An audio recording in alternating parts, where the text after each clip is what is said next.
Este magistral poema de Davi foi composto quando, depois de seu pecado com Betseba e seu crime contra Uria, o monarca foi visitado pelo profeta Natã, que o chamou ao arrependimento. Em suas estrofes, por isso é possível ouvir o homem de Deus enquanto nos descreve claramente a natureza e as consequências do pecado no ser humano. A oração fervorosa pela completa restauração do seu corpo, mente e espírito é o caminho de saída trágico e a armadilha que ele mesmo se meteu. Será necessário o entendimento desses assuntos para pensar e agir melhor com respeito ao nosso semelhante e para poder ensinar-lhe o caminho do Senhor.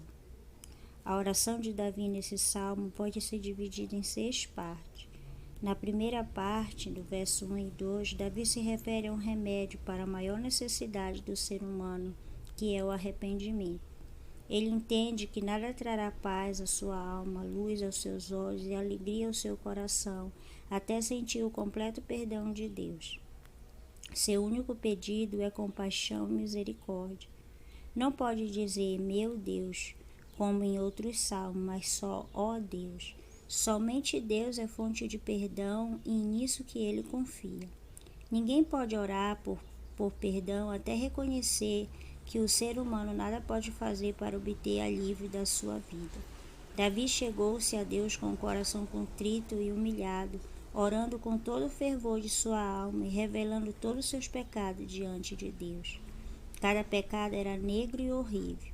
Davi usa 3 palavras para descrever seu pecado, de modo que nada seja esquecido. Cada palavra representa uma faceta do quadro total. A primeira é o hebraico perram, que significa transgressão, que descreve uma alma rebelde, culpada por transgredir voluntariamente a lei de Deus. A ênfase aqui recai sobre a vontade. A segunda é o hebraico ahum, culpa, que se traduz por iniquidade ou maldade e cuja raiz significa depravação. A ênfase aqui recai sobre os sentimentos. A terceira é o hebraico ahtam, pecado, que se traduz por pecado e cuja raiz significa errar o alvo, a meta ou o propósito de Deus para a sua vida. A ênfase aqui recai sobre o pensamento. Davi está consciente que se esses 3 ângulos do pecado compunham o quadro total da sua vida de pecado, sua personalidade total for afetada, sua vontade, sentimentos e pensamentos. Ao repassar sua vida e se conscientizar do plano que Deus tinha para ele, Davi compreende que sem Deus só lhe resta o fracasso completo e final. A experiência de Davi é também a nossa, porque não estamos isentos de vivê-la. Como Davi, devemos cair de joelho para pedir o perdão de Deus, confiando que Ele nos escutará e nos responderá. Assim como usa 3 palavras para descrever a sua situação de pecado, Davi também usa 3 palavras para indicar seu desejo de que Deus também não se esqueça. Observe-se que as formas triplicadas dos verbos no imperativo e como cada uma parece indicar uma ação cada vez mais profunda que o anterior, pois o pecado é cada vez mais complicado e difícil. O verbo é apagar e o objeto é transgressão. Vontade, o segundo é lava-me e o objeto é culpa, sentimentos. O terceiro é purifica e o objeto é pecado, pensamento. Davi está doente do pecado e deseja que Deus faça um milagre com sua vida. Deseja a cura completa e total da sua alma. O pecado é uma carga muito pesada e Davi quer que Deus lhe tire dos seus ombros. Na segunda parte deste salmo, do verso 3 ao verso 5, Davi confessa sinceramente sua culpa e mostra o segundo elemento necessário para a restauração, a confissão. Davi deliberadamente assume a responsabilidade total do seu pecado, referindo-se ao fato de ter nascido em pecado, mas não está apontando a culpa do seu pecado em seus progenitores ou em qualquer outra pessoa relacionada à sua vida. Sua atitude é clara, reconheço. Também não acusa Betseba quando fala com Deus, embora ela também tenha parte. e talvez tenha tomado a iniciativa. Davi não culpa a sua geração, que tinha princípios morais baixíssimos, nem culpa as circunstâncias que pode ter levado ao pecado. Tampouco culpa ninguém que o aconselhou mal em algum momento de sua vida. Davi reconheceu que nada no mundo podia dar a vitória a ele, que ele buscava, até que a confissão arrancara cada pedaço do pecado do seu coração e o colocasse aos pés do Senhor. Sua confissão foi absoluta, sem desculpa, sem anuantes e sem procura relacionar seu ato de desobediência. Seu reconhecimento é claro: contra ti, só contra ti pequei. Davi entendeu que a confissão é tão essencial quanto o arrependimento. Na primeira parte do poema, o verso 1 e 2, descreve-se o arrependimento. Nos versos 3 e 5, descreve-se a confissão, que também é total e completa. Arrependimento e confissão caminham juntos e conduzem ao perdão completo e a uma vida que agrada a Deus. É comovente ver o pecador culpado atirar-se totalmente sobre a misericórdia de Deus, não importa qual seja a sua posição. Em nenhum momento Davi pensou que poderia obter algo da misericórdia de Deus mediante ofertas ou sacrifícios cerimoniais.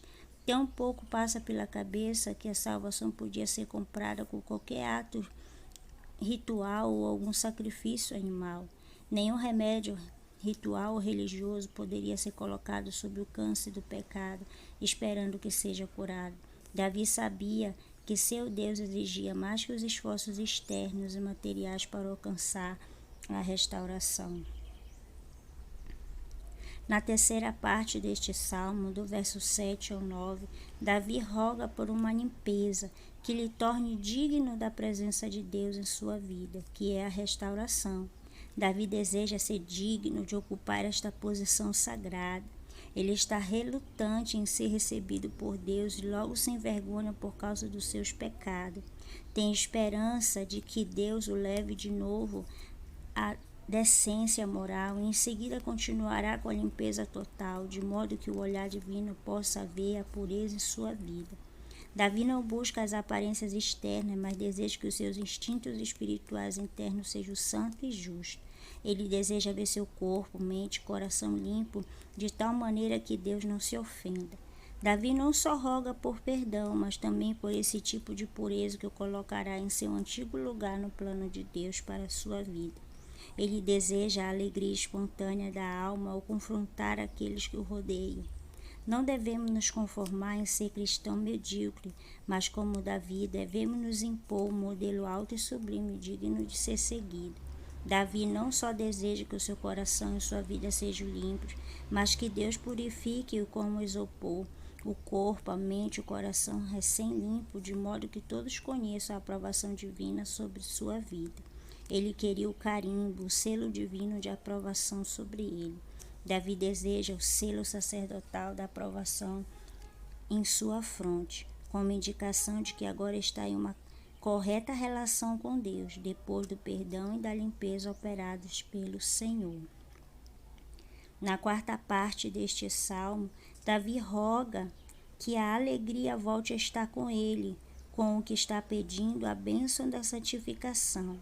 É necessário ler o Salmo 32 para compreender a miséria que Davi, durante o ano em que adulterou com Betseba e mandou matar Urias. Davi roga que a música que saiu da sua vida volte. Nada exterior pode encher seu vazio interior, nem apagar sua tristeza. Não nos sentimos assim muitas vezes? Davi declara qual é o verdadeiro caminho para a alegria. Ele afirma a certeza das bênçãos de que a alma pode desfrutar. Davi tem certeza de que tudo o que pede vai acontecer. Ele não pede com cautela ou desconfiança, pede sabendo o que virá. Assim, a certeza é o tom deste salmo. Davi pede alegria e sabe que Deus responderá a seu clamor, e ele lhe respondeu. Na quinta parte deste salmo, do verso 10 e 11, Davi roga por um novo coração e uma nova vida, com o que pede regeneração. Davi deu-se conta de como o pecado arruinara sua vida, depois de falar com Natã e de ter passado uma noite sem dormir. Só então pôde ver objetivamente dentro do seu próprio coração e vida e reconhecer a destruição trágica que o pecado trouxera. Só então se deu conta de que sua natureza moral, sua mente e seu coração deveriam experimentar uma recriação ou regeneração radical.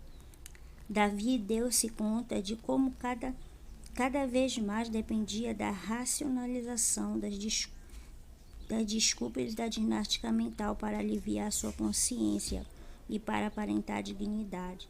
De uma maneira misteriosa, o Espírito Santo lhe revelou o poder destrutivo do pecado. Ele olha os pedaços de sua vida e se dá conta de que é impossível refazê-la tal como Deus a criara. E então exclama: cria em mim um coração puro, ó Deus, e renova dentro de mim um espírito instável. Davi reconhece que só Deus pode fazer isso e sabe que o fará. Inspirado pelo Espírito Santo, Davi estabelece a base para a doutrina neotestamentária do Novo Testamento. Compreende que para ser uma nova criatura é necessário o ato criativo de Deus. Deseja ser livre das cadeias do pecado e de seu poder, mas também aspira a um coração novo, de modo que não volte a cair mais uma vez na garra do mal. Dessa maneira, Davi roga a Deus que não retire da sua presença, porque nunca antes Davi se dá conta de que é totalmente incapaz de viver sem o Espírito Santo. Sabe que a vida não só seria vazia e sem sentido, mas algo impossível sem a direção do Espírito. Sabe também que não haverá êxito em sua vida, a menos que seja dirigida pelo Espírito Santo. Não é assim também com a nossa vida? Na sexta parte deste salmo, no verso 13 ao 15, Davi promete falar da bondade de Deus, expressando assim sua disposição à consagração. O primeiro impulso da alma salva é contar a outros o que aconteceu. Davi conhece agora a graça de Deus e compreende a alegria que surge como resultado da salvação. Davi deseja dizer a todos os outros pecadores que Deus está disposto a salvar. Ele terá coisas tão maravilhosas para ensinar sobre a misericórdia de Deus que os pecadores se converterão. Assim, Davi se converte em um evangelista, em um buscador de almas. Sua mensagem é o evangelho do Novo Testamento, que fala do amor e da graça de Deus. Como evangelista, ele abre a boca, canta, testifica da graça de Deus. Como temos respondido, meus amados irmãos, a esta graça de Deus? Fica esta pergunta para nós e este salmo para nossa meditação.